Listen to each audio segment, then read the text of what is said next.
I just always assumed it was just a big round tank full of water. There's tension cables in there to keep this because it's 2 million. It's a lot of pressure. There's safety features to make sure if there's failures, it doesn't flood the land below. So it was just to see how it's built from the top, be able to look down in and understand how that's going to support our water infrastructure. It was just a really cool experience to see that. You don't get to see those being built very often. Welcome to Herrimanology, the official podcast to keep up with Herriman City. We'll take you inside the city, explore the latest news and updates, show you how your government operates, and discuss the issues that affect us all. Now, here are your hosts talking all things Herriman on Herrimanology. All right, welcome to Herrimanology. It is Wednesday, July 30th. I don't know if we've done a Thursday podcast in a while. It's been a Friday. Last week it was Monday. Now it's Wednesday. Normally it's Thursday. But you need to celebrate your birthday tomorrow, so this is good. It is my birthday tomorrow. I don't know what I'm going to do. I won't be here, which is why we're doing this now. Right. So hopefully nothing crazy happens between now and then that we miss on the podcast. But Then we'll regret not doing it. Yes. Right. Friday. Yes. Anyway, that's what the next week is for. So Absolutely. Anyway, that July is the best month. We talked about it. You had a birthday this month. I feel like everybody who we like had a birthday this month. We like. Yes. Anyway, I like it. I'm John LaFollette, Communications Manager for Herriman City, joined by Mayor Palmer. How are you? Good to be here. You just got out of your weekly lunch, I think. Yes. Where was it today? We were at Mountain Mike's today. Ooh. We had 26 people we counted at the end. 26 Nice. people came out and packed. So for that, we packed the restaurant. They've got their $10 buffet right now. So it's just, we had a great time. A couple new faces again, and just another great week. Well, that's open to everybody, isn't it? That is open to everybody. This isn't really an advertisement for work from home lunch, but it just kind of became one, I guess. Why not? Yeah, every Wednesday at noon, we have a group on Facebook called Herriman WFH, Work From Home. It's not a city thing. It's not. Everybody comes, buys your own lunch. We started this before I even got involved in this. I was a stay-at-home dad, needed adult interaction, so we meet every Wednesday, support a local restaurant, and just hang out and just visit and network. And so, yeah, we were at Mountain Mike's today with Lydia out there and had a great time. It was good. Great. I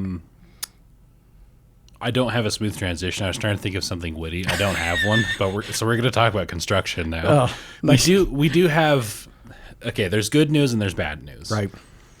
First, on one project, Bangerter Highway. The good news is the bridge has been poured, meaning the concrete is there now, and it's drying and curing right now. They have to wait a month before they have the possibility of any traffic on that. It'll actually be longer than that, but UDOT rules make them wait a month. Wow. Because you're expecting that thing to last 50, 75, 100 years. You got to make sure it's rock solid. Wow. So anyway, that is poured now. And the freeway section underneath will be ready for traffic this weekend. So you still cannot cross Bangerter on 134, but starting this weekend, that traffic will be moved under the bridge, and we'll get one step closer to the final product. You can taste it, though. You can feel it. It's getting there. So I don't know if it's really going to open traffic up much more than it is, but you at least won't have the jarring go over concrete and then pavement and then dirt and then concrete and pavement, just kind of that whole mess. Right. It's just going to be concrete freeway. So. Right. Yeah. It'll be a bit better. Those other exits they've done this to, it's a little bit better. It just feels a little smoother. So it'll help the flow a little bit. But October's coming. It's coming. We're almost August, if you think about it. So really we're kind of 2 months away. We're kind of close. It's August on Friday. Yeah. So we're close. So we almost made it, people. We did it. The bad news with that project is, if you remember, we've talked the whole project how UDOT has made a commitment to keep the left turn lane from northbound Bangerter to westbound 134 open the whole project. They've kept that promise so far. But they have to close it this weekend because they have to move it. And they've tried to kind of figure it out and map it out. There isn't a way to safely move it from, we're talking like the stoplight where you turn and go on the continuous flow intersection. It's a whole thing. We don't describe it here. But anyway, they have to move that further south. So after 10 p.m. on Friday through Monday at 5 a.m., that's going to be closed. So you have to go to 126 all weekend if you're going from northbound Bangerter into Herriman. So just heads up there. We've tried to get the news out. Other cities have too. Thankfully, South Jordan posted it. Riverton posted it. We put it on multiple platforms. So just a couple of days of that headache, but and now only a couple more months till the whole project's done. Yeah, it seems like the bad news is bearable right now because we are so close. Light at the end of the We're tunnel. gonna get, yep, absolutely. Yeah, 3 months. So probably plan on November. They've started to say October, which is funny. They've said November the whole time. Yep. Now they're kind of bumping up to October, but weird things can happen. So plan on November, and then maybe we'll be pleasantly surprised when it's October. I like that. I like that. And probably end of October at that. But Right. Yes. anyway, Yep. other bit of construction news. There's good news and bad news on this one too. So if you remember last week when we said unless the schedule changes again, it'll start. It changed again. So Anthem Park Blvd. As soon as we posted this podcast, the schedule had to change again. It came out. There are reasons behind it. We won't get into it. But anyway, that closure, Anthem Park Blvd between Mountain View Corridor and Main Street will be closed starting Monday, August 4th, unless it changes again. It really can't this time. There was a bit of time cushion built in there, but we're telling the contractor you have to be done before school because that school brings a whole other animal there. Right. But that will be closed for 2 weeks, and they're probably going to be working on it pretty heavily for 2 straight weeks, August 4th through. I'm not going to do live math, but 2 weeks beyond that. Right. I don't know if 4 plus 14 is 18, but I don't know if it's going to finish on the Monday Right. or the Saturday. Or that Friday. So Yes. anyway, still the businesses are going to be impacted, but the good news is they'll be impacted for less of a time than we initially thought. Right. Knock on wood. Right. But that'll be starting one of many, many construction projects going on. The sewer project on 118th is still ongoing. There's light at the end of that one. That one's been frustrating for a lot of people, and it's a huge mammoth project, and they're working their tails off. Originally, the timeline, as far as I understood, was next spring. I think they're going to be done by the end of September. So fingers crossed. That is good. Yeah. Fingers crossed. It's been kind of frustrating. There's some weird detours over there. Just grin and bear it, and those have to be done by school too. The ones soon, around yep. the high school too. Yep. Yeah. So fingers crossed that those keep moving rather quickly. Great. Another construction project that you got to tour a little while back, we'll just say water infrastructure on the South Hillside development, and this will help serve a bunch of developments, most notably the South Hills, the Panorama and Rosecrest developments, and will just kind of be added to the total water supply infrastructure. Right. We posted about it on Facebook this week and Instagram and whatever other platforms, but we haven't talked about that here. I was just curious what your experience was like. I haven't actually gone to see a water tank like that, especially one under construction. What was that like when you got that tour? I'll be honest, I just always assumed it was just a big round tank full of water, right? And there's tension cables in there to keep this because it's 2 million. There's a lot of pressure. There's safety features to make sure it doesn't, if there's failures, it doesn't flood the land below. So it was just to see how it's built from the top, be able to look down in and understand how that's going to support, our water, infrastructure. It was just really cool experience to see that. You don't get to see those being built very often, but up in the mountains, won't even see they're there for a while out off Porter Rockwell. Really cool projects. An enormous amount of concrete and other materials. There are some measures being taken to make sure this is nothing's earthquake proof, but measures being taken to make sure it can still function in the event of an earthquake, and that if other water supplies get cut off or contaminated, this one can still function. Right. So that's pretty cool. Modern engineering. There's a lot of math going into all that. If you want fascinating conversation about engineering and math and hydro, all that sort of stuff, right. You talk to Will, our conservation coordinator.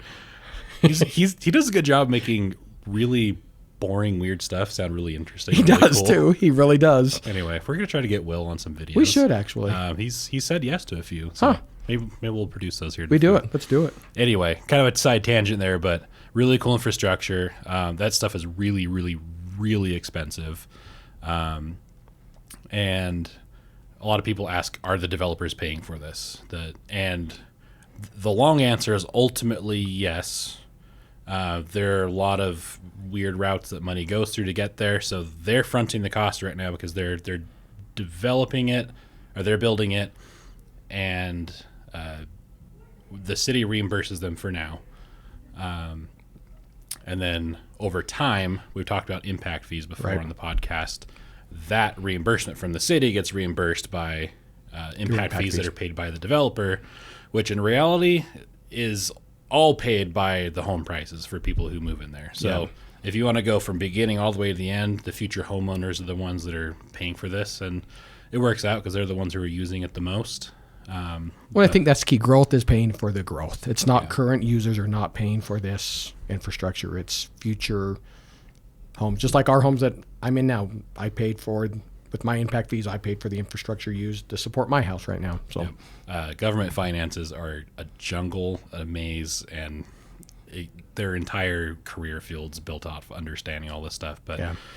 But the simple answer to the question, do developers pay for this, is eventually yes. Yeah. We can go on for another hour, but we won't. And it's the way every city does it, and just the way it works in every area I've talked to. So and we talked about it a bit last year too when we talked about water rates. The city has to, in a lot of cases, front the cost because new water tanks will serve more than just one developer. You can't just go knock on everyone's door and say, hey, can you help pay for X percent of this? It doesn't really work that way. So the city has to front the cost, and then the new growth through those impact fees will pay for that, or at least reimburse the city back in time. So in this particular case, the developer's fronting it, then we pay them back. Then we get paid back by them, and then they get paid back through selling their houses. Yep. It's all a whole thing. But anyway, it's a whole thing. Hopefully it doesn't confuse people too much. Right.